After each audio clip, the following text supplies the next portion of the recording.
Hello everyone, welcome to our channel. इस video में हम लोग केमिकल बॉन्डिंग के इस क्वेश्चन डिस्कस करेंगे। ये question previous year JEE mains का क्वेश्चन है। और जो पहला क्वेश्चन है पूछा गया है कि किसमें डाइपोल मोमेंट ज़ीरो होगा। इसको फाइंड करने का सबसे इजी तरीका है कि आप इसका स्ट्रक्चर ड्रॉ करिए और उसका जो डाइपोल मोमेंट का डायरेक्शन है उसको ड्रॉ करिए और फिर देखिए कैसे होता है। तो पहले इस क्वेश्चन को आप खुद से करने की कोशिश करिए और अगर आता है तो वीडियो फॉरवर्ड करके नेक्स्ट क्वेश्चन देख लीजिए, वरना आप इसको सोल्यूशन देखिए। तो जो पहला ऑप्शन है उसका है CH2Cl2। CH2Cl2 इसको करने का अप्रोच ये है कि आप मीथेन का स्ट्रक्चर जानते हैं। तो मीथेन में ही दो जो हाइड्रोजन है उसको रिप्लेस कर दिया गया है क्लोरीन से। तो इसका जो स्ट्रक्चर होगा वो सिमिलर होगा मीथेन के। दो क्लोरीन लगेगा और दो हाइड्रोजन लगेगा, तो मतलब ये टेट्राहेड्रल स्ट्रक्चर होगा। लेकिन डाइपोल मोमेंट का डायरेक्शन ये ऐसे होगा, क्योंकि क्लोरीन जो होता है that is more electronegative as compared to the carbon. तो उसका डायरेक्शन क्लोरीन की तरफ होगा। और हाइड्रोजन और कार्बन में इलेक्ट्रोनेगेटिविटी देखें तो कार्बन की इलेक्ट्रोनेगेटिविटी ज़्यादा होगी, तो इसका भी डायरेक्शन इधर होगा। तो ओवरऑल जो होगा इसका ज़ीरो नहीं होगा, क्योंकि सबका सब ये नेट ऐड होगा, तो इसका ज़ीरो नहीं होगा। पर मीथेन का ज़ीरो होता था, इसलिए मीथेन का ज़ीरो होता था क्योंकि मीथेन का स्ट्रक्चर टेट्राहेड्रल तो होता था। ये बस आप इसको मीथेन इसलिए लेंगे कि इससे आप इसका स्ट्रक्चर ड्रॉ कर सकें, लेकिन सबका डाइपोल मोमेंट इस तरह होगा इसका, तो रिजल्टेंट एक दूसरे को काट देगा और इसका इस तरह होगा। अब सी वाला देखते हैं, NF3। तो NF3 का जो स्ट्रक्चर होगा वो इसके पास नाइट्रोजन का वैलेंस इलेक्ट्रॉन 5 होता है। मतलब नाइट्रोजन के पास नाइट्रोजन का जब जानते हैं तो S में 2 इलेक्ट्रॉन होता है और P में 3 इलेक्ट्रॉन होता है। तो 3 बॉन्ड फॉर्मेशन करेगा और एक ये लोन पेयर है, तो नाइट्रोजन के पास एक लोन पेयर होगा। तो आप इसका स्ट्रक्चर ड्रॉ करेंगे, एक लोन पेयर और 3 बॉन्ड पेयर। तो अगर देखा जाए नाइट्रोजन और लोन पेयर में इलेक्ट्रोनेगेटिविटी, तो इलेक्ट्रोनेगेटिविटी लोन पेयर की हमेशा सबसे ज़्यादा होती है। और नाइट्रोजन और फ्लोरीन में देखें तो इधर की तरफ होगी। तो अगर देखें तो इसका नेट रिजल्टेंट तो ज़ीरो नहीं होगा ना, क्योंकि इन दोनों का जो मैग्नीट्यूड डाइपोल मोमेंट का होगा वो इसके मैग्नीट्यूड के डाइपोल मोमेंट के इक्वल नहीं होगा। और ये एकदम इस जो स्ट्रक्चर है वो डिस्टॉर्टेड है, ना कि एग्जैक्ट ज्योमेट्री इसकी टेट्राहेड्रल है। डिस्टॉर्टेड ज्योमेट्री मतलब पिरामिडल ज्योमेट्री है इसकी। तो इसका जो होगा नेट डाइपोल मोमेंट ज़ीरो नहीं होगा। इसलिए नहीं ज़ीरो होगा क्योंकि इसका लोन के पेयर की तरफ जो जाएगा ये डाइपोल मोमेंट का, ये इसको अपोजिट नहीं करेगा, क्योंकि जो मैग्नीट्यूड होगा डाइपोल मोमेंट का नाइट्रोजन और लोन पेयर के बीच में, वो डाइपोल मोमेंट का मैग्नीट्यूड नाइट्रोजन और फ्लोरीन के इक्वल नहीं होगा। इसलिए इसका ये कैंसिल आउट नहीं होगा। थोड़ा सा कैंसिल आउट होगा, लेकिन हमें कुछ ना कुछ नेट मिलेगा। अगर यहाँ पे भी फ्लोरीन होता तो नेट डाइपोल मोमेंट ज़ीरो हो जाता है, क्योंकि मैग्नीट्यूड जो है नाइट्रोजन और फ्लोरीन का इक्वल होता तो कैंसिल आउट कर देगा। लेकिन यहाँ पे माइनस तो करेगा नाइट्रोजन और लोन पेयर और नाइट्रोजन और फ्लोरीन के बीच के डाइपोल मोमेंट, लेकिन नेट रिजल्टेंट ज़ीरो नहीं होगा। नेट रिजल्टेंट ज़ीरो होने के लिए दोनों का सेम मैग्नीट्यूड होना चाहिए। उसके बाद फिर हम लोग बी वाला देखते हैं। तो बी वाला जो है वो BF3 है। तो BF3 हम लोग BF3 इसका वैलेंस इलेक्ट्रॉन हम जानते हैं कि इसका 2s2 2p1 होता है ग्राउंड स्टेट में। जब एक्साइटेड स्टेट में जाता है तो 2s1 हो जाता है और 2p2 हो जाता है। तो ये 3 इसके पास वैलेंस इलेक्ट्रॉन है for the formation of bond. तो और 3 यहाँ पे फ्लोरीन एटम भी लगा हुआ है, तो उसके पास कोई भी लोन पेयर नहीं होगा और बोरॉन जो होगा प्लेनर स्ट्रक्चर का फॉर्मेशन करेगा। और बोरॉन और फ्लोरीन के बीच में इलेक्ट्रोनेगेटिविटी देखें तो फ्लोरीन की इलेक्ट्रोनेगेटिविटी ज़्यादा होगी as compared to the bromine. तो ये डाइपोल मोमेंट का डायरेक्शन इस तरह होगा।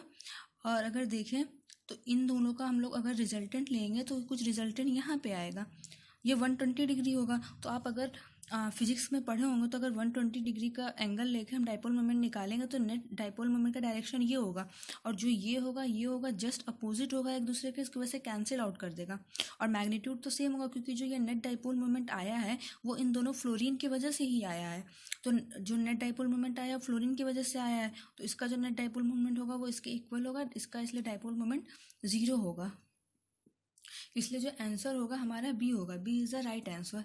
आप कुछ कंपाउंड के स्ट्रक्चर ज़रूर याद रखें और बहुत ज़्यादा काम आएगा, और स्ट्रक्चर आपको धीरे धीरे याद भी हो जाएगा अगर बार बार आप बुक को थ्रू आउट करते रहें तो। नेक्स्ट क्वेश्चन देखते हैं। नेक्स्ट क्वेश्चन है stability of the species Li2 minus and Li2 plus increasing in the order of.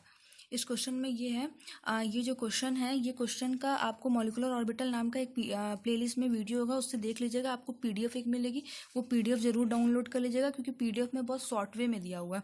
PDF पढ़ने में बहुत आसानी होता है। कॉलेज में हम लोग पीडीएफ को ज़्यादा प्रेफर करते हैं, क्योंकि वो टाइम सेव करता है। तो आप भी वहाँ से डाउनलोड कर सकते हैं, उसमें सही से एक्सप्लेन भी किया गया है। और इसका आप देखते हैं कैसे फाइंड आउट करते हैं। तो लिथियम एटम लेते हैं, तो एक लिथियम में 3 इलेक्ट्रॉन होता है, तो 2 लिथियम में 6 इलेक्ट्रॉन होगा। और अगर मॉलिक्यूलर ऑर्बिटल ड्रा कर, इसका मान लें 1s2 2s1 ये होता है।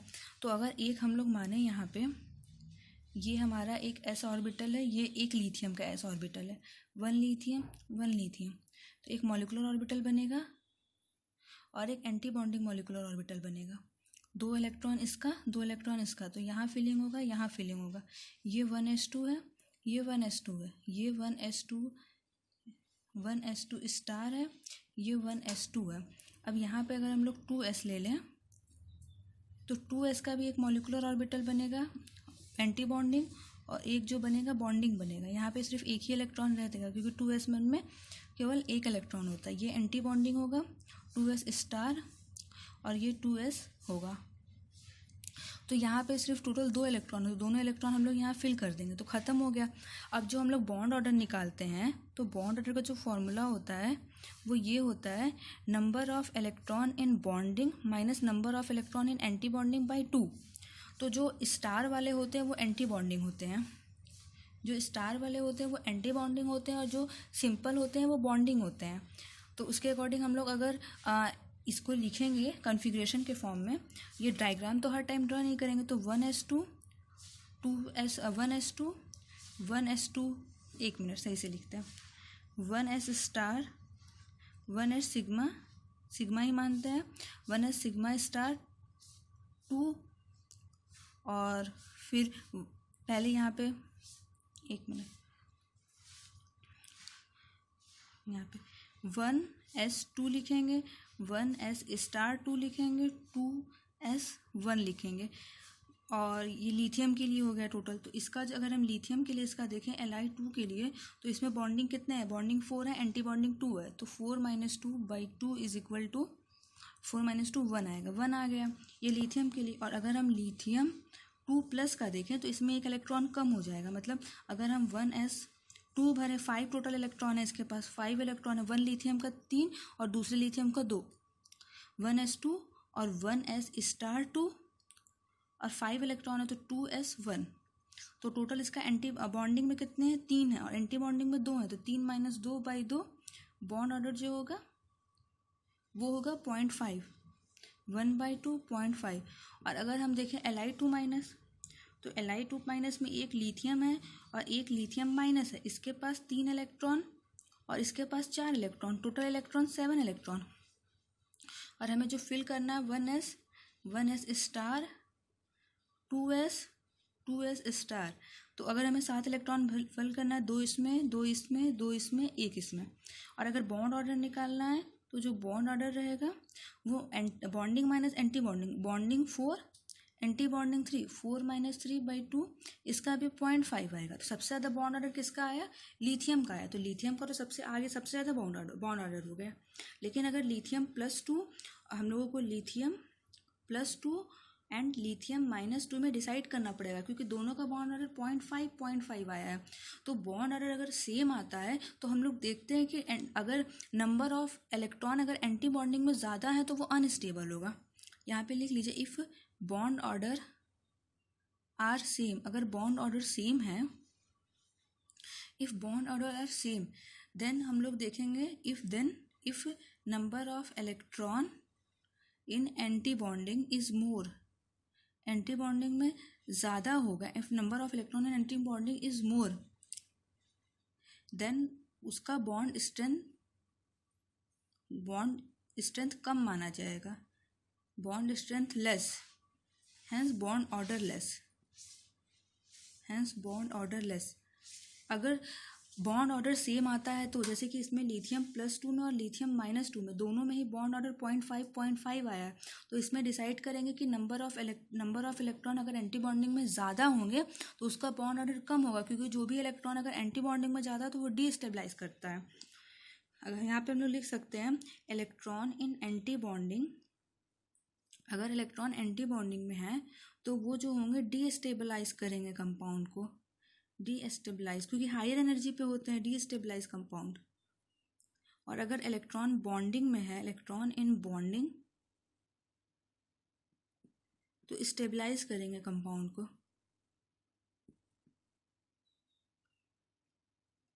स्टेबलाइज करेंगे कंपाउंड के। तो लिथियम 2 + लिथियम 2- में देखा है तो लिथियम 2- में एक इलेक्ट्रॉन जो है वो एंटी बॉन्डिंग में जा रहा है ज़्यादा as compared to the lithium 2+, तो इसका जो बॉन्ड ऑर्डर होगा Li2+ का ज़्यादा होगा देन Li2- का। ये क्वेश्चन एक बार आप दोबारा देख लीजिएगा, इस जहाँ से PDF हो PDF से डाउनलोड कर सकते हैं, उसमें सही से बताया गया। और thanks for watching this video. If you like this video please subscribe that channel, and if any videos are uploaded you got notification, and thanks for watching this video once again.